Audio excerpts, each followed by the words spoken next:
Good afternoon, everyone, and thank you for attending this first urgency subcommittee meeting for the Education, Children and Families Committee. Today we would like to initially do some welcomes and housekeeping arrangements. There are no fire tests planned for today. If there is an emergency evacuation, please take instruction from the Town Hall staff, and the assembly point is in Tudor Square. At this point, I'd like to go around and do introductions. My name is Councillor Dawn Dale, Councillor for Shire Green and Brightside and co-chair for this committee. Councillor Colin Ross, member for Dore and Dockley and Lib Dem spokesperson on this committee. Councillor Whitaker for West Ecclesfield Ward. Councillor Mick Rooney, I'm the other co-chair of the committee and I represent Woodhouse Ward. Councillor Brian Holmshaw, Councillor for Bromhill and Sharrow Vale and Deputy Stroke Vice Chair of this committee. Andrew Jones, I'm Director of Education and Skills. Kim Wilson, Assistant Director, School Effectiveness. Emma Banks, Service Manager at PESL. I'm Emily Stanbrook-Shaw, Policy and Improvement Officer. Sarah Bennett, Assistant Director, Legal and Governance. John McElroy, Executive Director, People Services. Thank you. Do we have any apologies for absence? No, Chair, no apologies today. I understand that there are no items for exclusion of the public or press. And does anyone have any declarations of interest? Record that as no. Thank you. So at this point, we'd like to listen to the report being presented by Emma Banks. Thanks very much, everyone. So the purpose of this report is to seek approval to commission a new school-to-pool framework contract. The purpose of the contract is to provide a transport service to the council for the carriage of children from their school to a swimming pool and then return them back to their school after the lesson. The length of the framework being drawn up is 4 years, which will take us from September 2022 through to August 26, and the estimated value of the contract is around £920,000, which is £230,000 per year. The schools, do you want me to just say a bit about the school swim service? Yes, please. The school swim service designs and operates all of the swimming lessons that children do during their primary education, and schools have to provide some swimming to their pupils before the end of Key Stage 2. So we have lots of swimming teachers and we work with 13 venues across the city to run swimming lessons for all the pupils to learn to swim, but also to teach them about water safety. So there's a large element of the teaching that we do is around water safety. We have to get the kids to the pools because schools don't have their own pools anymore. So this is how we do it. Yeah, that's it. Thank you. Can I ask that all members have had sight of the report before today's meeting? And do any members have any questions, please? Councillor Rooney. It's not a question, it's just a request. I think it might be worthwhile explaining why we've had the urgency meeting. Just in case there is anybody that may be watching this or looks at it as a recording or whatever, because I don't think we've quite explained why we've had to call a special meeting. Okay, I just think it would be helpful. Do I answer that one? Yep, if Sarah, you'd like to answer that. I'll take it in, that's fine. So just to explain for the benefit of the committee and for anyone watching at home, we've obviously done our best to forward plan the work of the committee, and you at your most recent committee meeting accepted a work programme of the things that the services believe they'll need to bring through to you over the year. Unfortunately, with this particular decision, there was a genuine mistake about the thresholds at which it would need to come to committee. it was felt that it would be inappropriate to squeeze it onto the previous committee when that hadn't been advertised in advance. So we sought the permission of the chairs to arrange this urgency subcommittee so that it could be dealt with in a sort of more orderly fashion, I suppose you would say. Thank you. You're right with that, Councillor Rooney. Councillor Ross. Thank you, and thank you for that explanation. I think we're all learning about how decisions need to be made with office delegation and refer to policy committees, and I'm sure we'll sharpen up as we go along.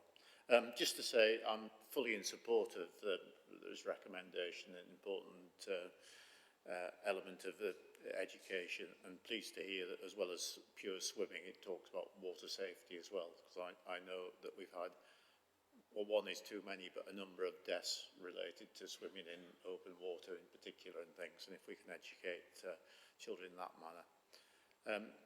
And I also notice on the section, well, 4.4 and subsections, there is reference to the clean air zone and need to, get energy efficient and cleaner vehicles doing it, and I'm presuming that will be all written into the tender process about that, and the fact that Ponds Forge is one of the pools used which will lie within the clean air zone, that will be a factor.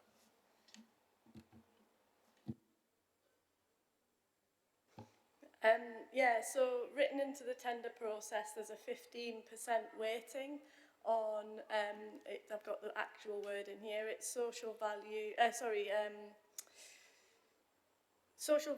and local economic impact, and that's the section where the climate change information sits.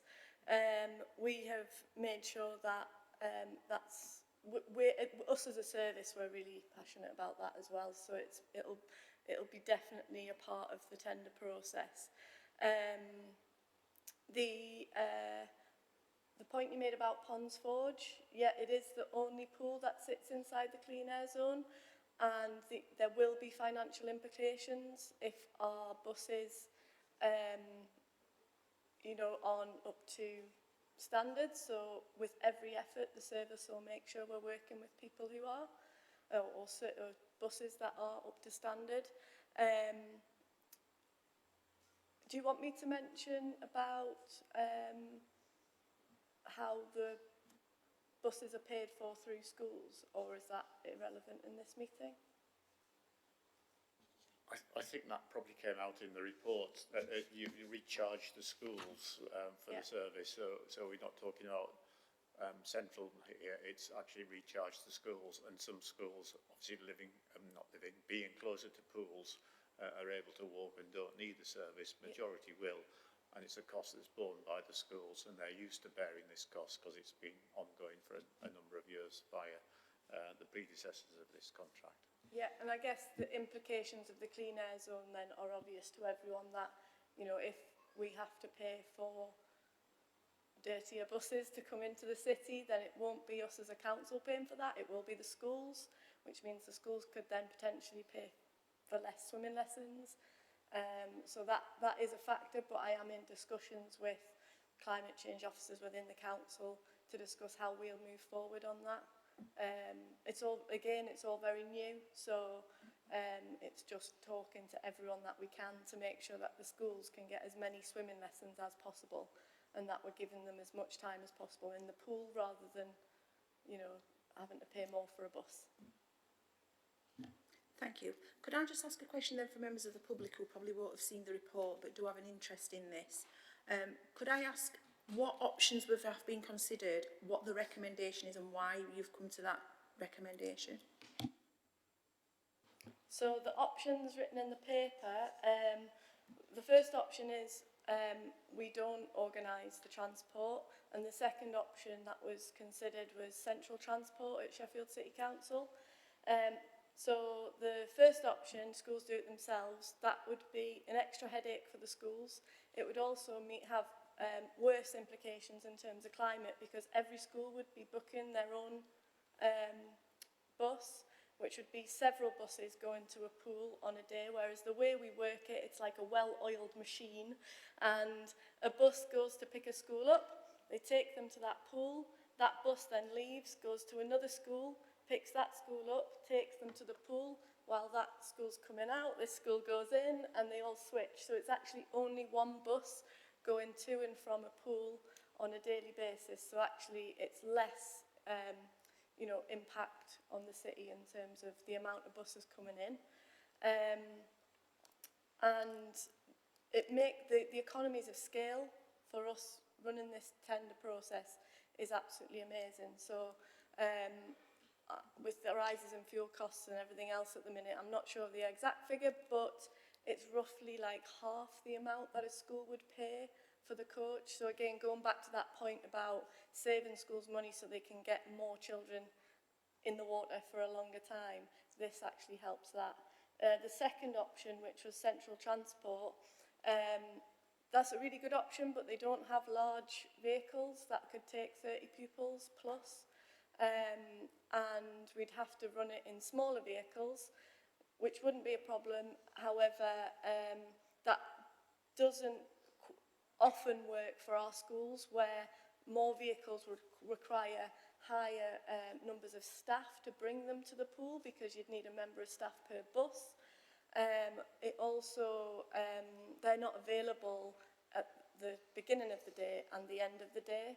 So that option sort of doesn't really work out. Well, it doesn't work at all. We wouldn't have buses for the beginning or the end of the day, which is, we've got a massive programme. So we've got lessons starting at 10 to 9 down at Ponds Forge, all the way through to 3 o'clock, 13 venues across the city. So the scale of the amount of transportation we need is quite large. Thank you. And if you could just let us know what your recommendation is and the reason for that recommendation, please.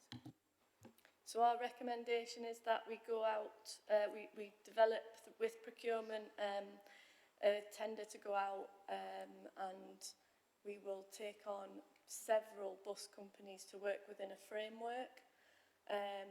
And yeah, that's what we recommend. Thank you. Councillor Holmshaw. Thank you.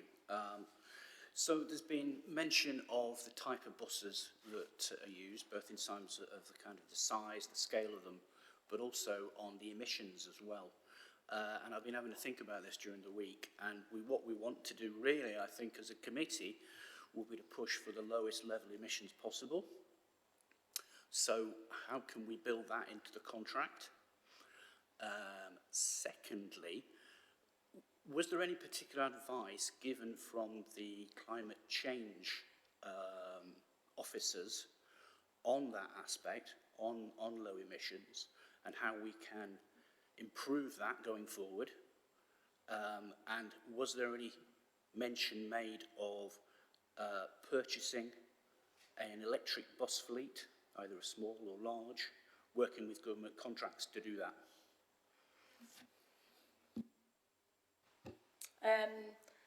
So I'll take the last point you made first. Electric bus fleets, I believe, this is totally off the top of my head, but I think they're very, very expensive.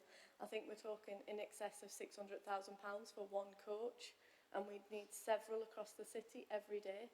So that, to me, is just out of the question. I mean, our service is a traded service. We don't get any funding per se from the council to run the service, and the service is in very good health. We do, you know, it's a really good service, but we don't have £600,000 lying around. So it's unlikely that we'd ever be able to afford that in our current business model. We have worked with Jessica Rick to do the climate, I don't know what it's called, she talked to us about climate implications of this going out. In all honesty, at the current time, the competition for this tender isn't huge.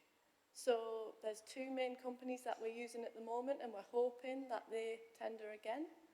We have made much more effort this year to go out to more companies. So we spent half a day, I think, looking at all the different companies, not just ones in Sheffield, but a bit further afield across South Yorkshire, which has its climate implications as well, but we just wanted to consider everything. And we've worked with procurement to contact those companies that we thought were useful, and they've been made aware that this is coming to the market potentially if the decision to go ahead is made here. So we've made lots of effort. In previous years, we've just sort of carried on the way we were, whereas this year we've really gone to town on trying to find other companies who might want to get involved.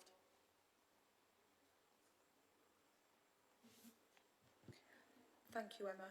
Just be mindful of the recommendation in the report. It does say that there is a 15% weighting towards cleaner vehicles, which are we all happy with that as part of the recommendation? Thank you. So has anybody else got any more questions for officers at this point? No? All good?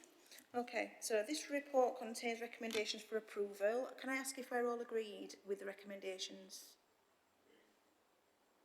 Thank you. It looks like there is no dissent with regards to this recommendation, so I'd like to confirm that the recommendation is agreed unanimously. Thank you, and that was probably a really short meeting for anyone watching. Thank you very much, everyone. Thank you.